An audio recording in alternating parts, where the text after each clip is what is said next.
না চা বানাইছো? না হ্যাঁ, না চা বানাবো না? ঠিক আছে, আজকে আমি বানাবো। বানা।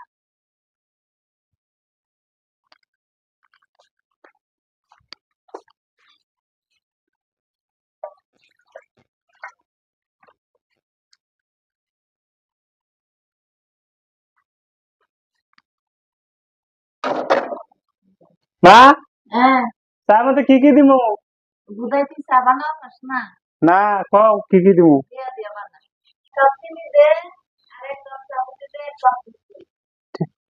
ওই, চাও নয় নাকি? চার মধ্যে সব কিছু দিছস কি? দিছি। নিয়ে আয়। দে আছে, চা হইছে না? এ বুধাই, এরকম করে মানুষ চা বানায়? কিরম করে বানাই তাহলে? হে ভগবান, কি চা বানাইছি হেই, বুধাই। কিরম করে বানাই আমি জানি না তো। জানার সাথে গেছিস কে?